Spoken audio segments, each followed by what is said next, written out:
Come and listen to my story about a man named Jed. A poor mountaineer barely kept his family fed. And then one day he was shooting at some food, and up through the ground come a bubbling crude oil, that is, black gold, Texas tea. Well, the first thing you know, old Jed's a millionaire. The kinfolks said, Jed, move away from there. Said, California is the place you ought to be. So they loaded up the truck and they moved to Beverly Hills, that is, swimming pools, movie stars. The Beverly Hillbillies.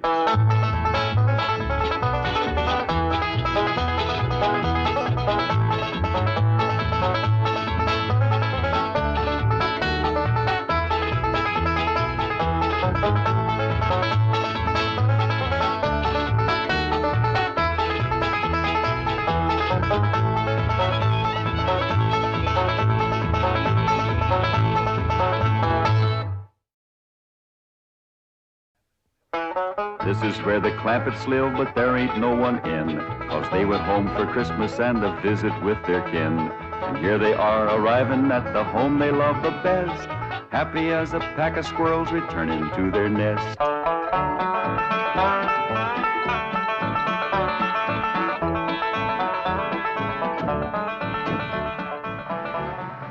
Hi, Thunder Granny, the old place ain't changed a bit. Pretty as ever. Prettier with the snow. Excuse me, Pa, but I got some friends to say howdy to. Yes, sir. They just don't make houses like this no more. Sure don't make them in Beverly Hills. I'll go get the bags, Uncle Jed. Reckon they just can't get wood like this. My grandpa chopped down the trees and built this all by hand. You say your grandfather built this cabin? He sure did. Oh, he must have been a remarkable man. He sure was. He finished the cabin in the morning, went to town, found a girl, courted her, married her, and carried her across that doorstep all before sundown. Tell me, Granny, was that 1897 or 1898? 1898. Yeah, that's right. She was 18 and Grandpa was 98. You say he was 98 and his bride was 18? That's right. Marriage didn't work out too good. Well, I don't doubt it. Yeah, Grandpa made the mistake of having his ma come live with him. Awful bossy old woman. Wouldn't let that little bride do nothing. Did everything herself. Your family has remarkable longevity. No. Yeah, they stretched the truth a little, too. Oh? Grandpa was the day over 90 when he married that girl. And his ma didn't bust up the marriage. That poor little bride just wore out, having so many young'uns to take care of. Oh, what happened to Elly May? Well, she just went to say howdy to some of her friends.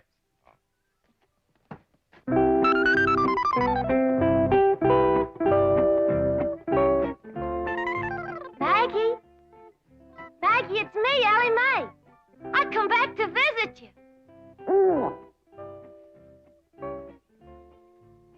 Not you, Henry. Right now I'm looking for Maggie. You seen her? You're supposed to be so doggone wise. Where is she? Well, Davy Crockett. Say, you're looking bushy as ever. What's the matter? What you scared of? Don't you remember me? Please, Davy, don't run away.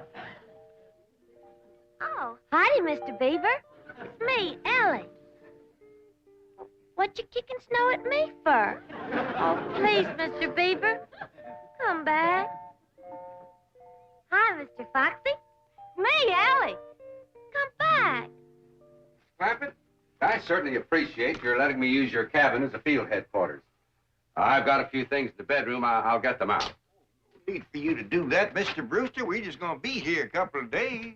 Granny and Elly can use the bedroom, and you and me can kind of curl up here in front of the fire. That's mighty kind of you, Mr. Clampett, but I'll find a place to stay in town. Well, no need for you to drive all that way through the snow. Why, you're here, you're by the oil field, and Granny cooks up a big meal that really sticks to your ribs. What you cooking in the bar, Granny?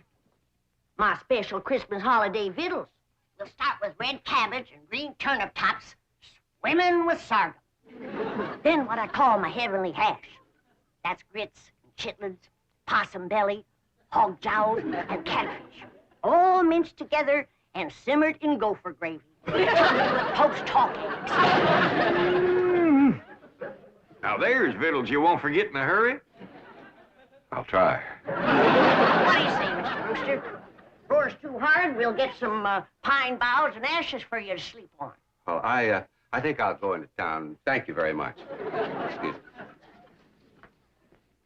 What's the matter with you two asking him to stay here? You want me to be a widow all my life? I was going to offer him my spare room.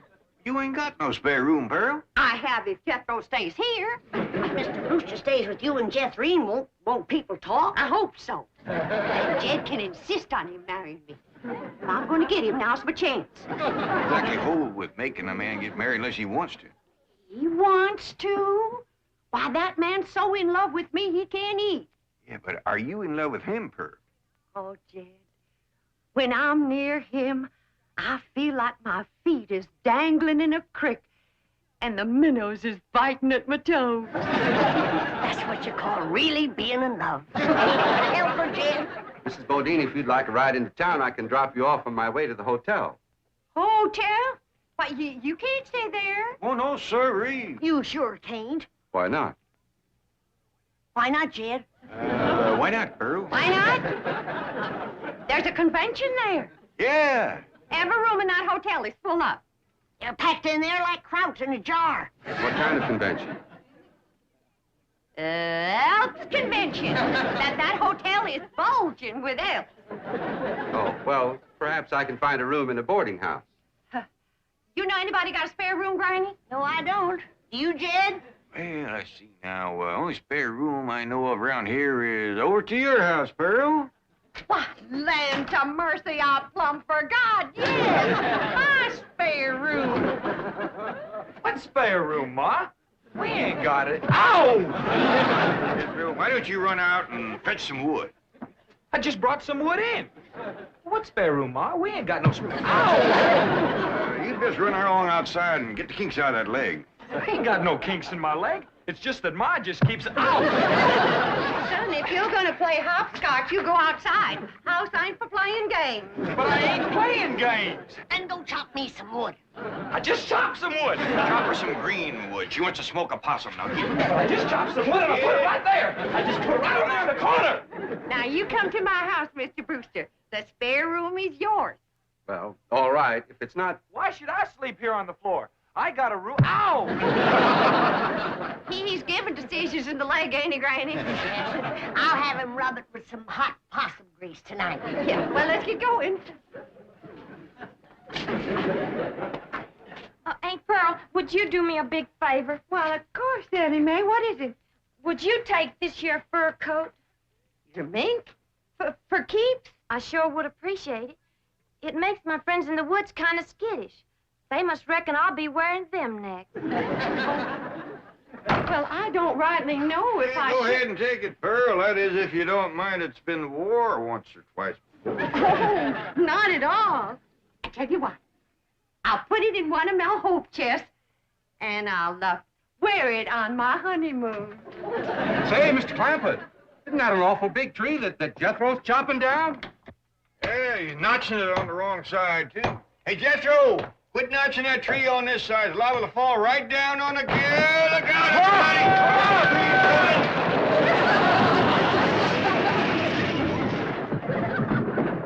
everybody! It missed us. Praise the Lord. Well, the tree missed. We can get up now. Well, he might be chopping another one. Let's wait and see.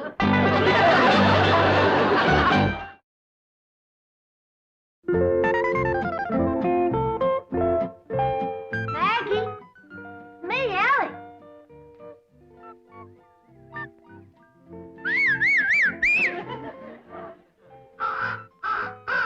Freddie, you old rascal. I know you've seen Maggie. You'll go and get her for me. I'll give you something shiny. What would you like? How about this? Okay? There. Go find Maggie. Smelly. Hi there, Smelly. It's me, Elly. It's a good thing you didn't see me in that mink coat. You might have gotten riled at me. It's One friend I don't want riled, it's you. Maggie, I knew Freddie would find you. Maggie, I'm so happy to see you. I told you I'd come and visit you, and here I am. Elly May, where are you? Over here, Paul. Now, don't you be scared of Paul. He won't hurt you none. Oh, now, who's this? This here's my old friend Maggie. You remember her? Sure I do. Howdy, Maggie. Say, Elly, we's all going over to Aunt Pearl's for supper. And after supper, we's all going over to that movie picture theater where Pearl works. Well, I'd he'd rather stay here. Well, Pearl says there's going to be a brand new picture from Hollywood called Ben Hur. Who's in it?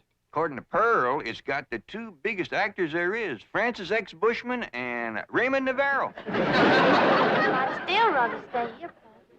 Now, we's all supposed to kind of surround Mr. Brewster and brag on Pearl's piano playing during the picture. Well, Jethro can brag extra for me. Jethro ain't going to be there. He just sat there all night and complained about Mr. Brewster having his room. Oh, come on, Elly. Don't you want to help Pearl get a husband? Okay, Paul. Bye, Maggie. Well, Paul, ain't you gonna kiss Maggie goodbye? I don't reckon so. Her husband might not like it. Come on, Elly.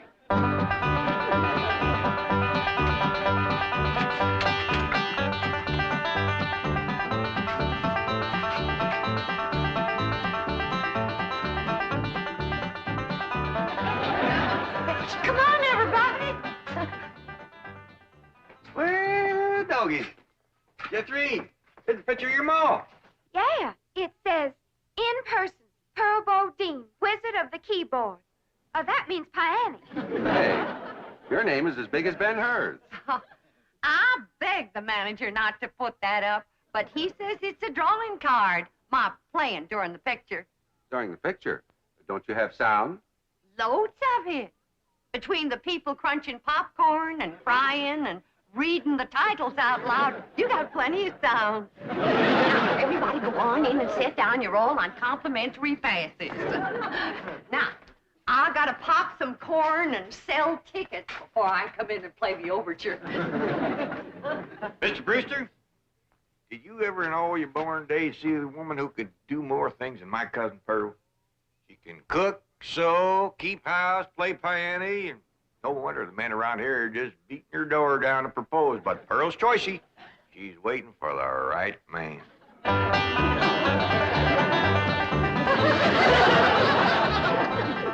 Here comes Aunt Pearl.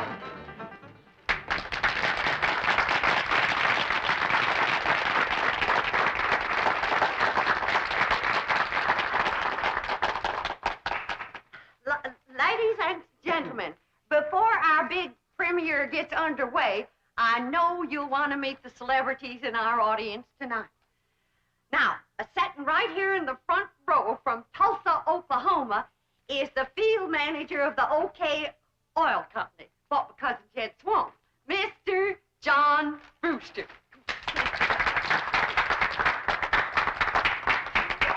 Go through that tomato. Come on. Homer Winch, get up there and you clean off that screen right now. Ain't you ashamed? Yeah, Pearl, but I couldn't help myself.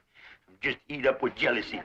I seen red. Well, I see it too, so clean off the movie screen. Ben Hur will look like he's bleeding before the chariot race ever starts. Exciting when you're mad, Pearl. Get up there, you coot.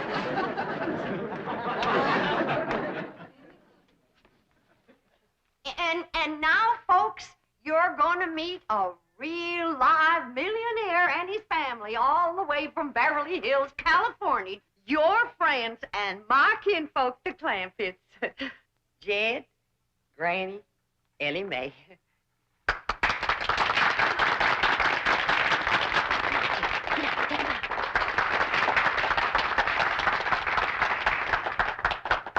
Folks, mighty nice to be back here with you again, and you're all invited to come visit us in Beverly Hills. Got plenty of room, and Granny will wamp up a mess of heavenly hash for you. Jed, Can I show him my mink coat? Sure, Granny. This here is a genuine mink coat. Given to me by the banker. Nobody get the wrong idea. There ain't no strings attached. I'm still the same sweet girl I was when I left here.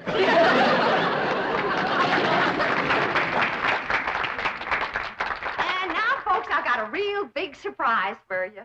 As you know, those that can read, the picture for tonight is Ben Hur, and I have wrote and composed a special song in honor of the chariot race, which is the most exciting part of the picture. And this here special song is going to be sung by my daughter, Jethrine. Think about Jethrine.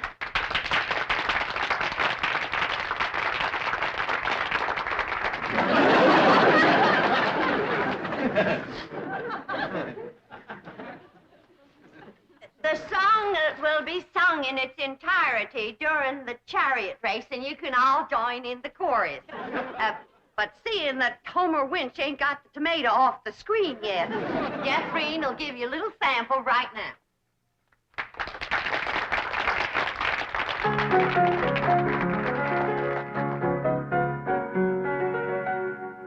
A mighty long time ago, couple of thousand years, in a town named Rome, which is far away from here, a feller named Ben Hur lived and went to school, and that young feller was a chariot driving fool.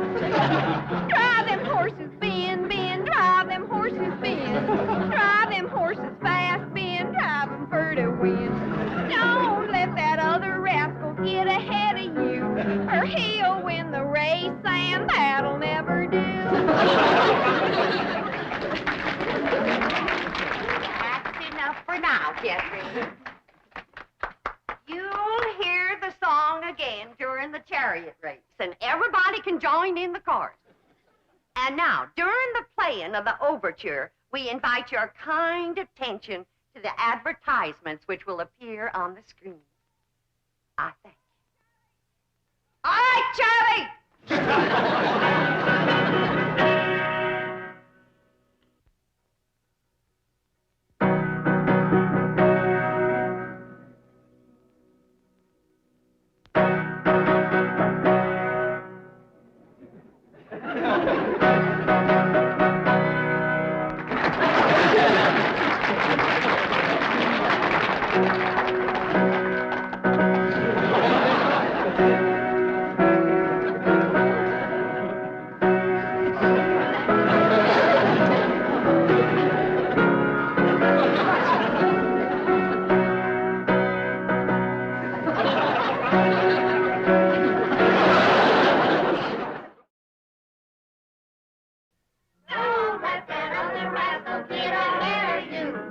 He'll win the race, and that'll never do.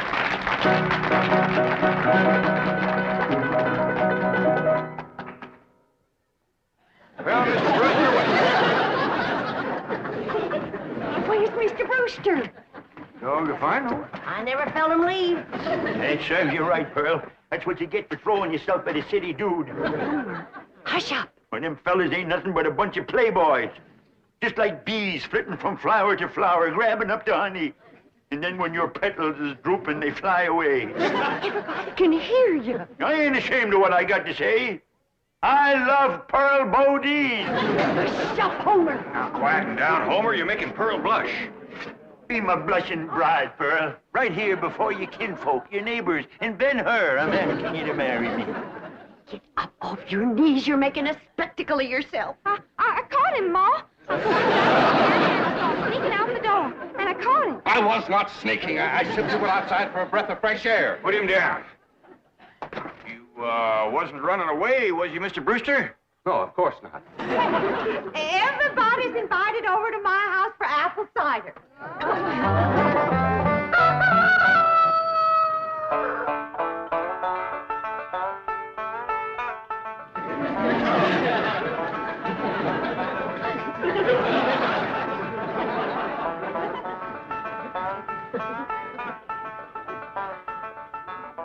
Jed, wake up. Jed, you too, Jethro. Come on now, get out from underfoot, both of you. was up late last night. Yeah, Granny, we want to sleep. It ain't what you want that makes you fat, it's what you get. Getting up off that floor.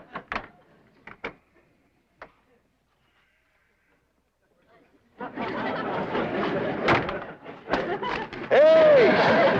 What do you want to do that for? Yeah, that's cold. Now, when I say get, you get. Floor is cold and hard. You're getting soft from city life. Now get dressed, get washed, and get packed. Packed? You heard what I said. I ain't gonna spend another night in this place. Not with that wild daughter of yourn. I didn't sleep a wink. Appears to me like you're getting a mite soft from city living, too. Time was when you never minded sharing a bed with Elly May.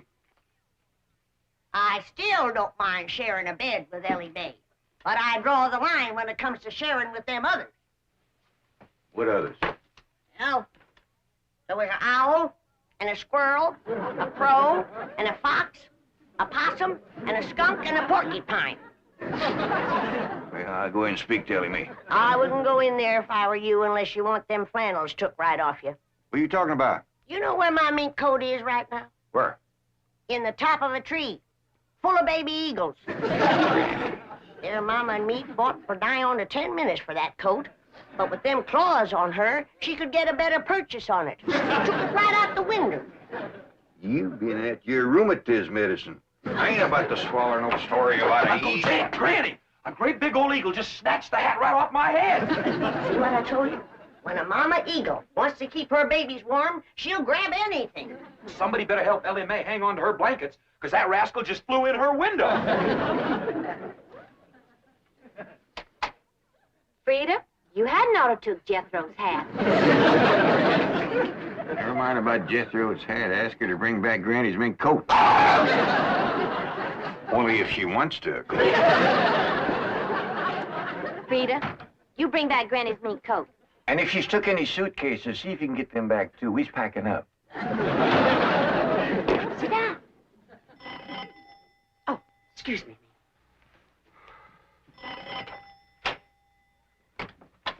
Good morning, Pearl.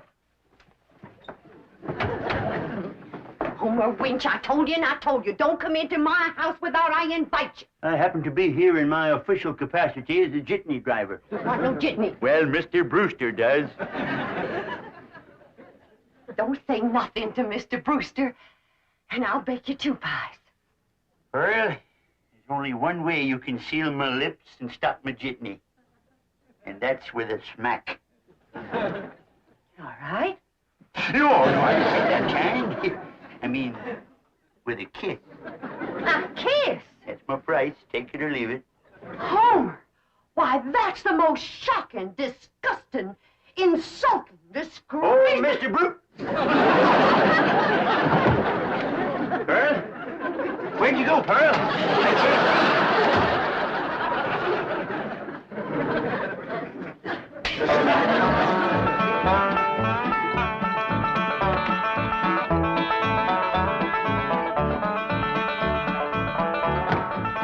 Ma's coming, and boy, is she a driver. She must have heard we was leaving. Without getting her married to Mr. Brewster. I reckon we's in for considerable bawling. Ain't nobody can outcry Ma when she commences to gushing. Pearl? I reckon you's heard we's going back to Beverly Hills. Oh, now, Pearl, you's bawling already. Don't worry, Pearl. You'll get a feller. Yeah, come on back to Beverly Hills with us. I can't. All right, Pearl, all right. I can't fight a woman's tears. We'll stay here until you marry Mr. Brewster. Yeah, Ma, and I'll be your best man. And you can wear that beautiful mink coat on your honeymoon. Pearl, what are you crying about now? The mink coat. What about it? I was driving down the road and a great big eagle took it right out of my lap.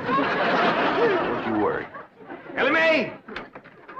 Yeah, Pa? You shinny up that tree and tell that grabby eagle to give you back that mink coat for Pearl's honeymoon, or she ain't no friend of yours. Only if she wants to, of course.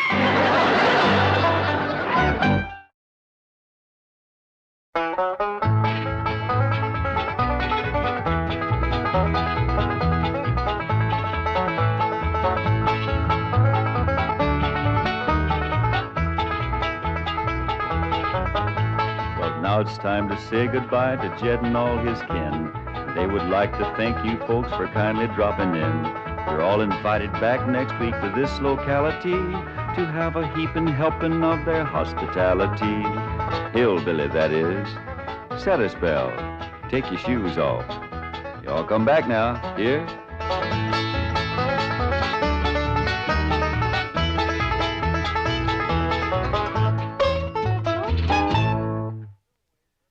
This has been a Filmways presentation.